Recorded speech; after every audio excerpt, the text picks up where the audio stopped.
অনেক নেশার মধ্যে সবাই রিলেট করতে পারবে যে ভাতের নেশা এটা খুব একটা খারাপ নেশা। এটা আমাদের স্টোরিটাকে রিলেট করে যে যে তোমাদের চোখে দাগি। এখানে তর্ক বিতর্ক, অনেক ঝগড়া, অনেক ভালোবাসা, অনেক প্রেম, অনেক অনেক দুজনের মধ্যে অনেক অনুভূতির আদান প্রদান হয়, হতেই থাকে।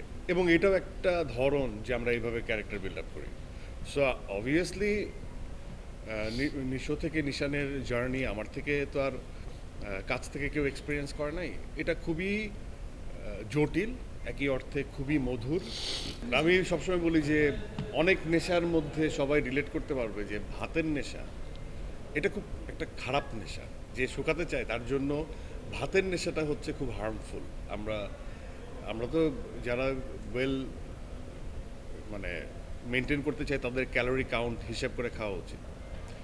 তো ওজন বাড়ানোর একমাত্র ওয়ে হচ্ছে এই ভাত খেতে হবে। হ্যাঁ, আর ভাত যখন আমি একবার খাওয়া শুরু করবেন, শরীর যখন নিয়ে নিবে, তখন এই ভাত আপনি ছাড়তে পারবেন না।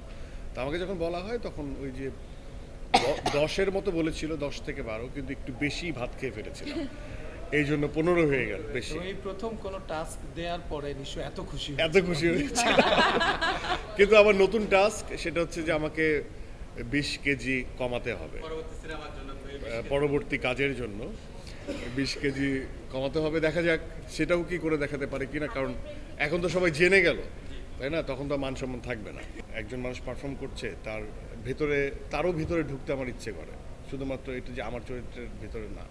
এই জন্য আমার সামনের মানুষের কাউন্টার পর্যন্ত, মানে ডায়ালগের কাউন্টার পর্যন্ত মুখস্থ থাকে। এটা হয়ে যায়, আপনি হয়ে যায়, কেন জানি হয়ে যায়। তো আমার সবসময় ইচ্ছে হয় যে বাংলাদেশের মতো জায়গায় নারী প্রধান যে গল্পগুলো নারীদেরকে এনলাইট করে, নারীদের যে জার্নি, নারীদেরকে ওয়েলকাম করে, এ ধরনের পুরুষশাসিত সমাজে পুরুষতান্ত্রিক গল্পই চলে বেশি, তাই না? আমাদের এই সাবকন্টিনেন্টে এরকমই ইন্ডাস্ট্রিটা। তো সেই জায়গা থেকে আমার মনে হয় যে এই যে আমার যারা কলিগরা, নারীরা যারা কাজ করছে, এক একজন এত মেধাবী, এত ট্যালেন্টেড, তাদের আলাদা ইন্ডিভিজুয়াল হয়ে উঠতে হবে।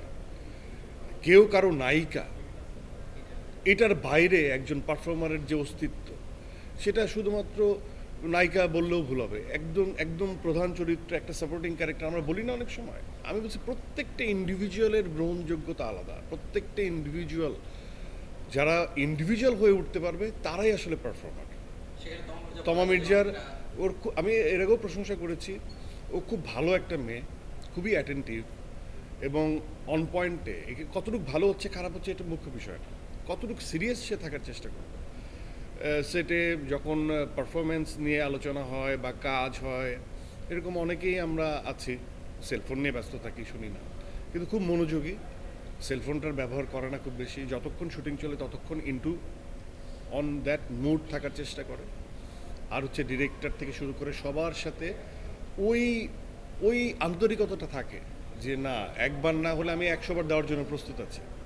আমাকে বকা দিলে কোনো সমস্যা নেই, একটু মন খারাপ হবে, কিন্তু তারপরও আমি ক্যারেক্টারের থেকে ওইটা পারফর্মটা করার, এবং আবার রান্না করেও খাওয়ায়।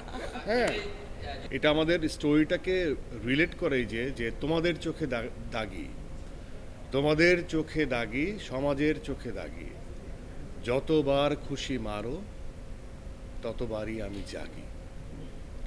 সো এইটা এত সুন্দর করে আমাদের গল্পকে রিপ্রেজেন্ট করে। কত সুন্দর করে করে সেটা দেখতে হলে তো আসলে আপনাদের ছবিটা এক্সপিরিয়েন্স করতে হবে।